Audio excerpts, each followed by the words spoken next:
Mesdames et messieurs, bonjour. Depuis une semaine, nous sommes entrés dans le nouveau régime du tout au privé. Conformément aux accords généraux sur le commerce des services, le gouvernement belge a cédé la quasi-totalité des services publics au secteur privé. Désormais, les soins de santé, l'énergie, les transports en commun, les poubelles, l'enseignement supérieur, les pensions, voire même les piscines, tout est géré par le privé. Quelles seront les conséquences et les changements pour vous, le citoyen? Nous allons faire le point sur cette première semaine du nouveau système avec Madame Yvonne de Roy, ministre des Privatisations, et Monsieur Silvio Vivendi, représentant de la Carte du Bonheur Universel. Mais avant d'aborder toutes ces questions, une page de publicité.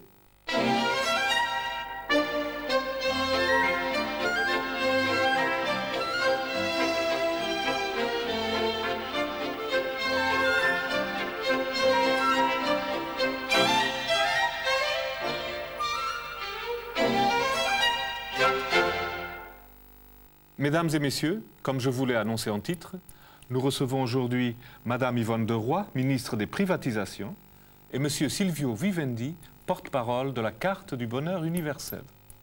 Madame la ministre, bonjour. Bonjour. Madame de Roy, ces derniers mois, vous avez été, et de loin, la ministre la plus occupée du gouvernement. Oh oui, la mise en place de mon plan de privatisation n'a pas été une sinécure. L'opposition s'est même montrée féroce à votre égard. Comme on pouvait s'y attendre, ce sont les milieux qui se disent les plus progressistes, qui se montrent les plus hostiles à l'idée de changement. Il s'agit en l'occurrence plus que d'un simple changement. Il s'agit d'une véritable révolution.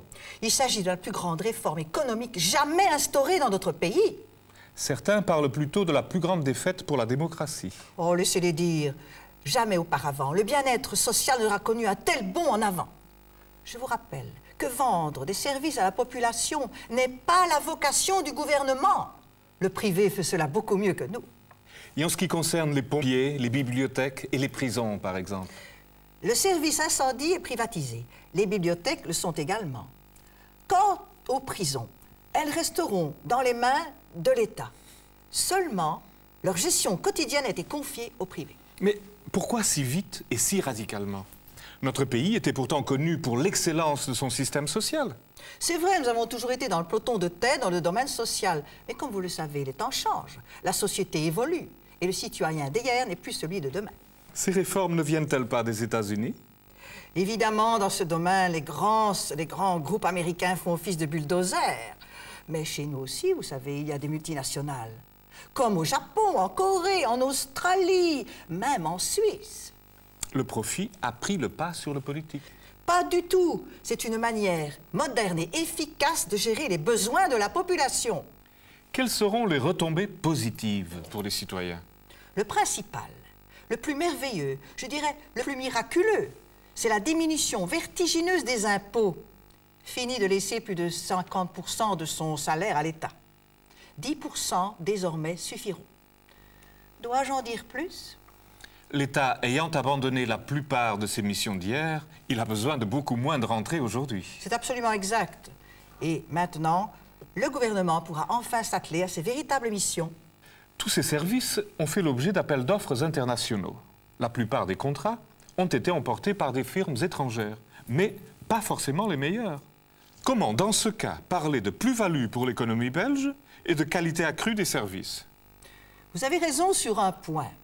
Beaucoup de secteurs sont désormais gérés depuis l'étranger, mais certaines firmes belges ont inversement décroché des contrats au-delà de nos frontières. Quant à la qualité, hier, les utilisateurs étaient des usagers anonymes. Aujourd'hui, ce sont des clients que l'on doit satisfaire. Même dans le cas des prisons? Mais oui, bien entendu. La firme irlandaise Top Jails est déjà occupée à construire de nouveaux établissements, véritables prisons 3 étoiles, accessibles à chaque détenu, moyennant une participation raisonnable de celui-ci. Et dans les chemins de fer, plus de retard? La firme espagnole Superrail a remplacé tous les vieux trains par des trains à grande vitesse, ce qui met Namur à 16 minutes de Bruxelles et Ostende à 57 minutes de Liège. Et dans le domaine de la santé?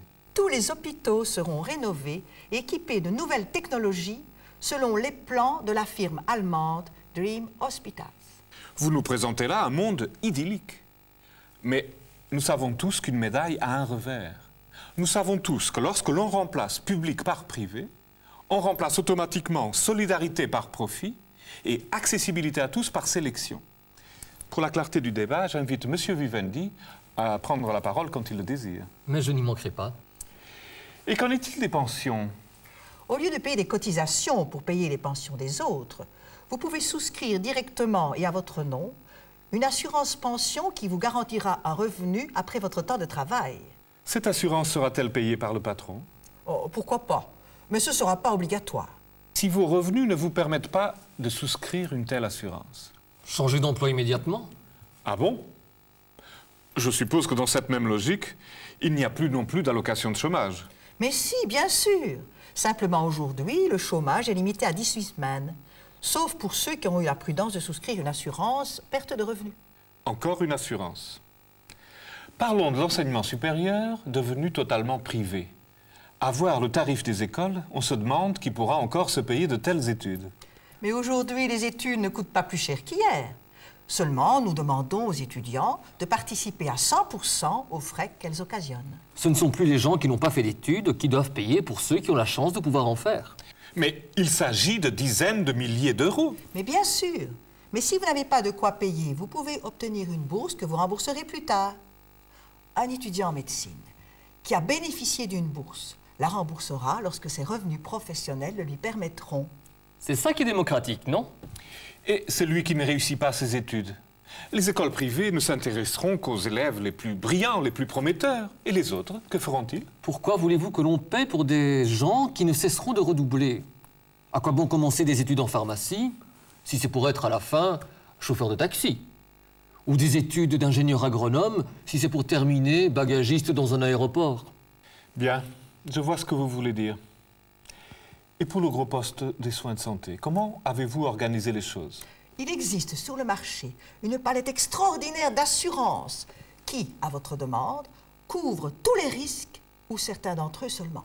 Tout dépend de votre choix. Et de votre budget. Bien entendu, les cliniques luxueuses n'ont jamais été faites pour tout le monde. Mais encore une fois, pour les gens qui sont dans la misère, ou ceux qui sont dans l'incapacité physique de travailler, ou tout simplement qui sont dans un milieu modeste, ils n'intéresseront pas les compagnies d'assurance. Il n'y a plus rien de prévu pour eux? Mais si, bien sûr, il y aura toujours quelques dispensaires pour les plus démunis. Ils y trouveront là l'essentiel. Pas le grand confort, évidemment. Mais ça, de toute façon, ce n'est pas nouveau.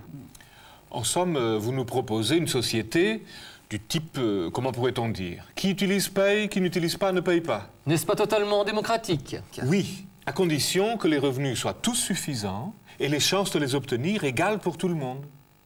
Le fondement du service public, du moins lorsqu'il l'était encore, était l'accessibilité à tous par le biais d'impôts communs.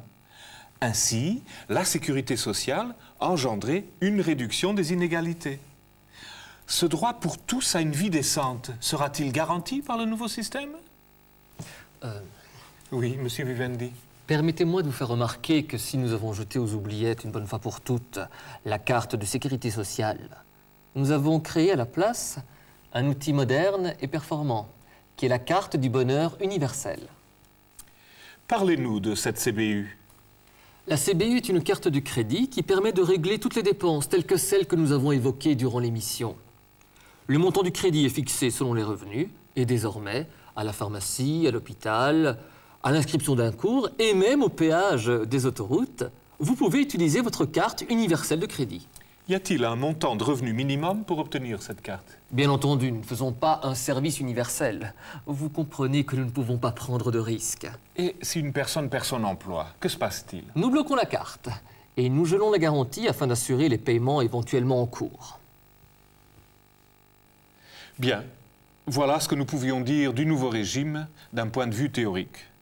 Je vous propose maintenant de voir comment les choses se passent sur le terrain. Depuis le début de la semaine, nos reporters ont suivi dans ces différentes démarches Madame Banali, une ménagère parmi d'autres. Nous allons pénétrer au cœur de cette nouvelle culture sociale, celle, dit-on, du bonheur universel. Mais avant cela, une page de publicité.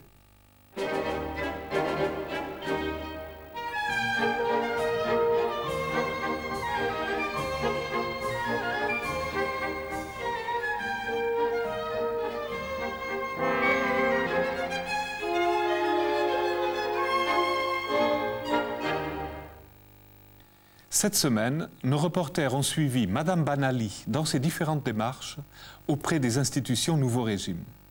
La voici à l'Académie de musique pour l'inscription de son fils.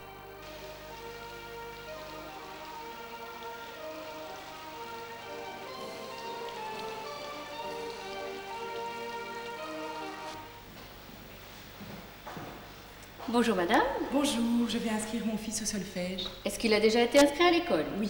Alors il suffit de remplir ce formulaire et le droit d'inscription est de 450 €.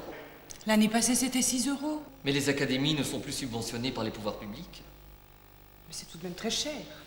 Madame, vos impôts ont considérablement baissé. Aujourd'hui, qui veut bénéficier de l'enseignement le paie. Les autres plus. Ah bon?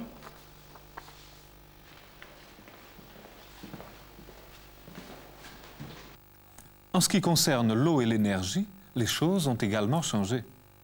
Retrouvons Madame Banali au siège central de la Société des eaux.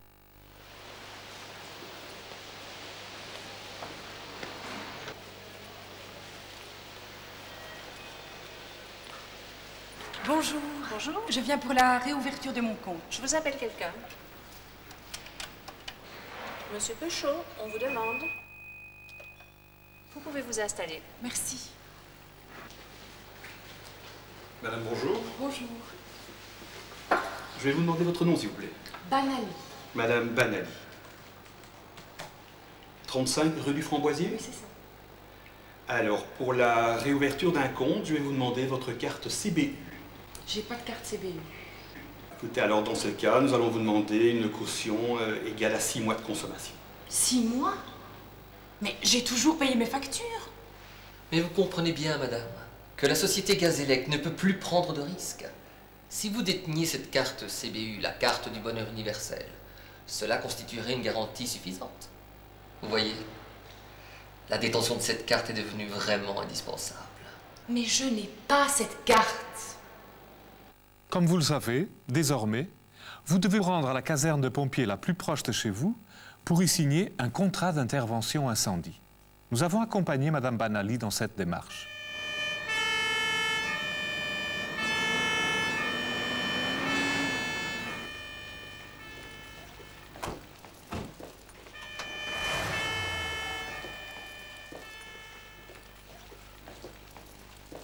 Bon, monsieur, s'il vous plaît, pour les contrats d'intervention. C'est par là. Merci. Bonjour. La première ambulance demandée à Molevé, rue de l'Estour numéro 15. Voilà, mon ici, Bonjour. Vous venez pour un contrat d'intervention. Oui, c'est ça. Oh, c'est marrant, vous me faites penser à quelqu'un. Vous savez que nous sommes une société privée et que toute intervention des pompiers est payante. Vous avez le choix entre deux contrats. Le contrat A, qui est un versement d'une cotisation annuelle de 4% de la valeur du bien protégé, ou alors vous payez à la prestation. À la prestation. Oui, c'est-à-dire que vous payez un tarif horaire. Par exemple, un homme coûte 100 €, un véhicule simple 500 €, la grande échelle 600 €. Mais il y aura de toute manière un forfait de 2000 € pour n'importe quelle intervention et même en cas de fausse alerte. Ah bon? Je vais vous laisser ce dossier que vous pourrez étudier à votre aise. Et si vous décidez de souscrire au contrat A, vous nous renvoyez ce papier rempli ainsi que la photocopie de votre CBU. Ah oui, la carte du bonheur universel.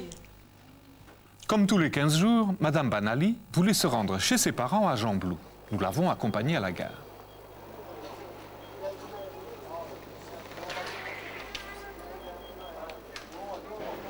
Je ne vois pas l'horaire pour aller à Jean-Blou. Oui, madame, c'est normal. En fait, la gare de Jean-Blou a été supprimée depuis une semaine. Ah, comment je fais pour aller à Jean-Blou alors? Pas d'inquiétude, madame. Il suffit de prendre le train jusque Namur et de là, le superbus jusque Jean-Blou. Oui, mais ça va me prendre toute la journée. Pas du tout. Tous les trains du réseau Superrail sont de type grande vitesse. De Bruxelles à Namur, cela ne met que 16 minutes. Oui, mais c'est plus cher. À peine plus cher que la première classe de l'ancien réseau. Et en deuxième classe? Il n'y a pas de seconde classe sur le réseau Superrail. Tous leurs voyageurs sont VIP. Ouais, si je comprends bien, on n'a plus le choix. Encore un petit conseil. N'oubliez pas la réservation. Payante, bien sûr. Oui.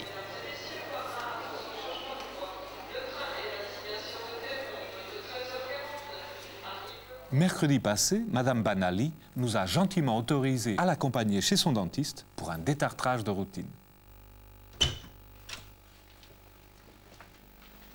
Oui, merci. À bientôt. Au revoir. Madame Banali, bonjour. Bonjour. Asseyez-vous. Je vois que vous venez pour votre détartrage annuel, c'est bien ça? C'est ça. Je peux vérifier? Oui, effectivement. Cela fait presque un an, c'est bien ça. Hein? C'est toujours gratuit. Non plus maintenant, madame. Ah bon? Mais si vous avez une assurance de soins dentaires, c'est pas cher du tout. Ah, mais j'ai pas d'assurance. Ne perdons pas de temps. Installez-vous, je viens tout de suite. Pas cher, c'est combien? Pas cher, ça veut dire pas cher. Une assurance soins de santé peut être incluse dans votre carte du bonheur universel. Ainsi, vous bénéficiez de tarifs réduits sur tous les soins dentaires. D'ailleurs, je vous propose d'en profiter pour faire un blanchiment complet, un raffermissement des gencives et un polissage à la poudre de diamant. Oh, mais vous savez, j'ai pas besoin de tout ça. Je ne suis pas une vedette de cinéma. Avec la CBU, toutes les femmes deviennent des stars de cinéma. Oui, de star à crédit. Cette fois, Madame Banali s'est décidée à commander la CBU, la carte du bonheur universel. Nos reporters l'ont encore accompagnée.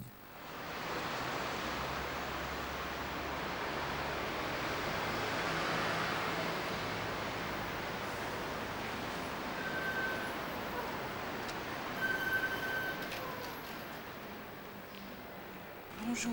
Bonjour madame. Je suis Madame Banali et j'ai rendez-vous avec Monsieur Vivendi. Oui, c'est au 4e étage. L'ascenseur se trouve au fond du couloir à droite. Voilà, oui. Et je le préviens.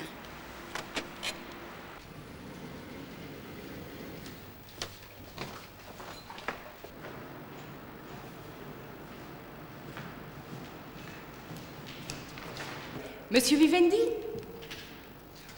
Bonjour, installez-vous. Dites-moi, que me vaut l'honneur de votre visite? Je viens pour une carte CBU. Ah, vous désirez une carte prestige ou une carte ordinaire? Normal. Bien, ben je prends un dossier de demande de carte et nous allons nous installer au salon, ce sera plus confortable. Je vous en prie.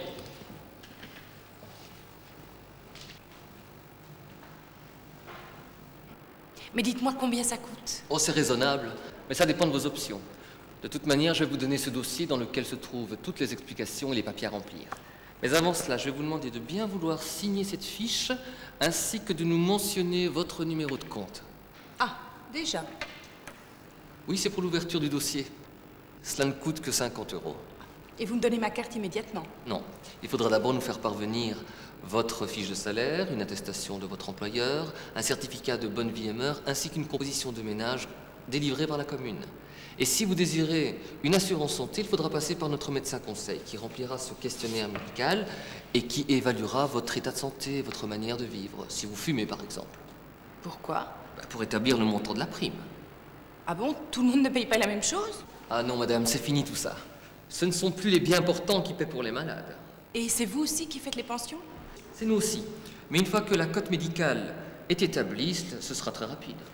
Et vous tenez compte des années de cotisation? Vous avez cotisé durant combien d'années? Oh, 19 ans? Non, ce n'est pas assez. Il faut minimum 20 ans. Très bien. Je vais vous remettre donc ce dossier. Vous avez le temps de l'étudier. Et vous me renverrez le plus rapidement possible tous les papiers remplis. Et vous verrez. Vous serez très satisfaite de votre CBU. La carte du bonheur universel. Quelques jours après avoir reçu sa CBU, Madame Banali nous a autorisés à l'accompagner à l'hôpital. Bien qu'elle fréquente régulièrement cet établissement, elle a été surprise de son nouveau look. Madame. Bonjour, c'est nouveau. Vous avez tout changé ici? Ben oui, en fait, nous sommes devenus Dream Hospital, nous avons changé de nom. Ah bon? Que puis-je faire pour vous, madame? Eh bien, je viens pour ma physiothérapie. Oui, quel est votre nom, s'il vous plaît? Banali. Comme banal avec un i. Oui.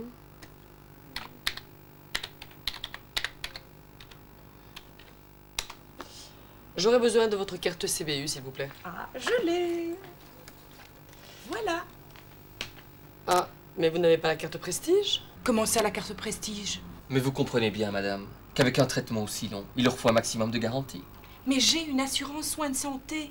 Oui, mais la CBU ne prend pas en compte les traitements déjà en cours. Je vais téléphoner.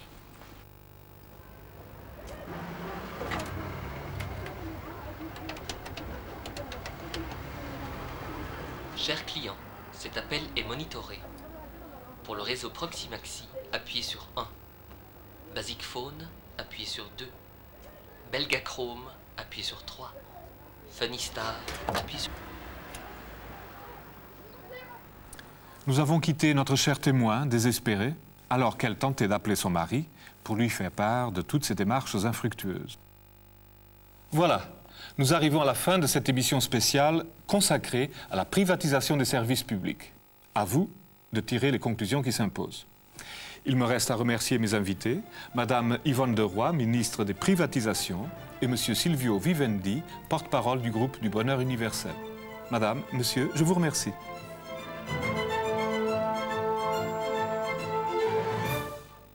Dites Manu, vous avez été vache dans vos reportages. C'est pas ainsi que vous allez rendre nos réformes plus populaires. Nous, vous savez, nous sommes des journalistes indépendants. Plus que jamais, d'ailleurs. Ah, je me demande si on a bien fait de privatiser la télévision aussi.